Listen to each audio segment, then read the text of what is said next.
স্পটে। আপনার all setup ঠিক করুন, আমি আসলে শুটিং হবে। হ্যাঁ হ্যাঁ, আই এম কামিং।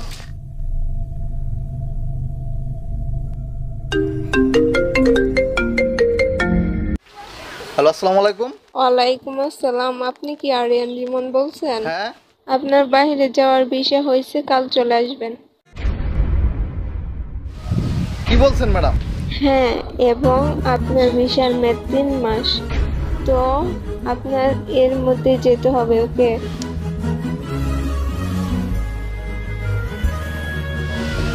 আচ্ছা ঠিক আছে ম্যাডাম, আসবো।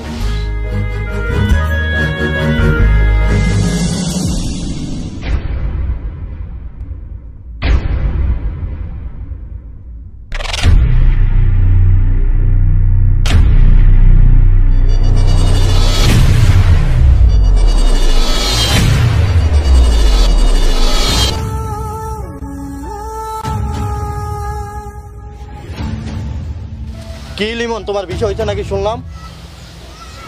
হ্যাঁ হয়েছে। আলহামদুলিল্লাহ, আল্লাহ চাইছে হয়ে গেছে। চলে যাও চলে যাও।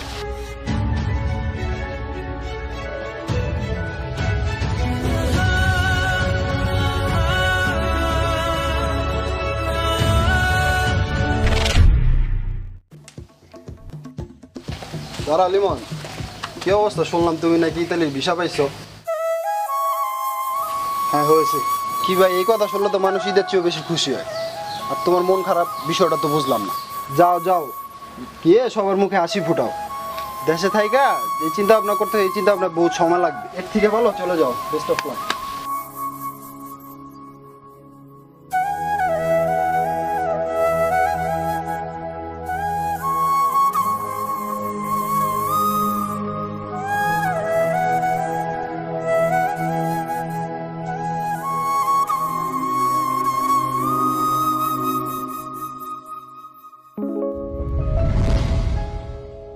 কিরে ইমন, লেমনের নাকি ভিসা বাড়িল শুনলাম? হ্যাঁ ভাই, বের হয়েছে তো। আপনারটা কি খবর? শুনলাম আপনি নাকি জমা দিয়েছেন। এই কিছুদিন আগে জমা দিছি, বলছে বের হইব, দেখি আর। আচ্ছা ভাই, দেখেন আর কি করবেন, এলাকার সবাই এক এক করে চলে যাইতেছে, দুঃখজনক বিষয়। যাক, আপনার জন্য দোয়া ভালোবাসা রইল, দেখেন কি হয়। Best of luck. আর আমাদের জন্য দোয়া করেন, আর কি করবেন, এই আর কি। আচ্ছা ভাই, যাই তাহলে। আচ্ছা ভাই, যাও।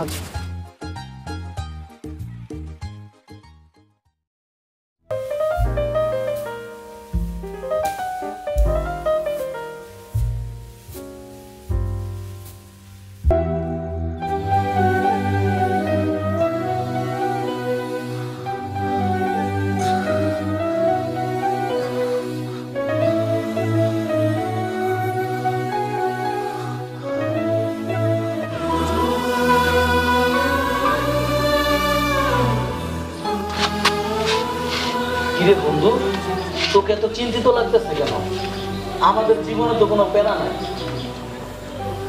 কিরে, তুই যে কিছু বলছিস না, কি হয়েছে সত্যি করে বলতো আমায়। কিরে, তুই তো কিছুই বলছিস না। কিরে, কিছু একটা বল, কি হয়েছে তোর? বন্ধু, আমার না বিষয় হয়ে গেছে।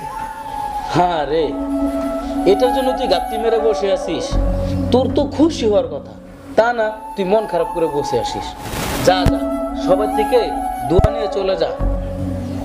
আরে বন্ধু, তুই কি বলছিস এসব? আমি যদি চলে যাই তাহলে আমার স্বপ্নের কি হবে? আমি তো দেশপ্রেমিক, দেশ নিয়ে আমার গর্ব। আর তুই বলছিস চলে যা। হ্যাঁ বন্ধু, এটা ঠিক। তবে বাবা মা ভাই বোনদের মুখে হাসি ফোটাতে হলে তোকে দূরপ্রবাসে যেতেই হবে। তুই যা নিয়ে ভাবছিস তা হয়তো এখন হইতেছে না, তবে পরবর্তী জীবনে হবে, আমার বিশ্বাস। হ্যাঁ রে বন্ধু, আমি চাইছিলাম দেশে থেকে বড় কিছু হব, গরিব অসহায় মানুষের পাশে দাঁড়াবো। তার হলো না রে বন্ধু, তার হলো না। মানুষ এটা পেলে নাকি ঈদের চেয়েও বেশি খুশি। হয়তোবা তাদের যাওয়ার অনেক স্বপ্ন, আর যে মানুষটার স্বপ্ন একদিকে, তাকে দূর দূর করে তাড়িয়ে দেওয়া হয় আরেক দিকে। এর মতো দুঃখী আর কেউ হতে পারে না বন্ধু, আর কেউ হতে পারে না। মানুষ আনন্দে যায়, হয়তো মানুষের আনন্দ, আর আমাকে একরাশ দুঃখ নিয়ে যেতে হবে। দেশের মাটি, দেশের মানুষ, বন্ধু বান্ধব, পাড়া প্রতিবেশী সবাইকে ছেড়ে চলে যেতে হবে। এর থেকে আর দুঃখের কি হতে পারে বন্ধু? তাই বলছি বন্ধু, তুই এখান থেকে চলে যা, আমাকে একটু একা থাকতে দে, তুই এখান থেকে চলে যা। আচ্ছা আমি চলে যাচ্ছি, তবে মা বাবার দিকে তাকিয়ে হলেও বিষয়টা মেনে নিস। ঠিক আছে বন্ধু, আমি আসি এখন।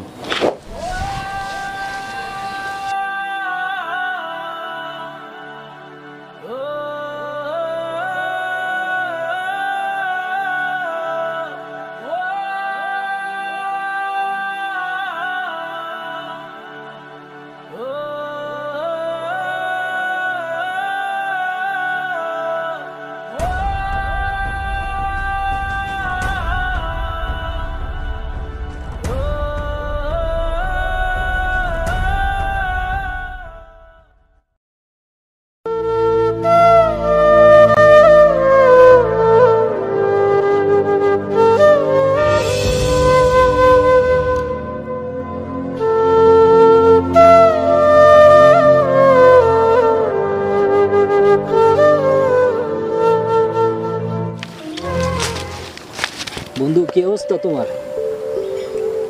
এই তোরে বন্ধু আছি, একাকার সমান দীর্ঘশ্বাস নিয়ে মেনে নিয়েছি আমার জীবনের সাথে যা ঘটছে বা ঘটতেছে সব ভালোর জন্যই।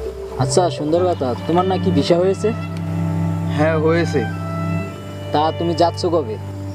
এই তো মেবি 10 দিনের মধ্যে। আচ্ছা যাও বন্ধু, দোয়া রইলো সবসময়, আর গিয়ে কিন্তু আমাদের ভুলে যেও না, মনে রেখো। হ্যাঁ বন্ধু, তোমরাও মনে রেখো। হ্যাঁ অবশ্যই। ঠিক আছে তাহলে বাসায় এসো একবার যাওয়ার আগে। ওকে বন্ধু, আসবো। আচ্ছা ঠিক আছে তাহলে, ভালো থেকো, আল্লাহ হাফেজ।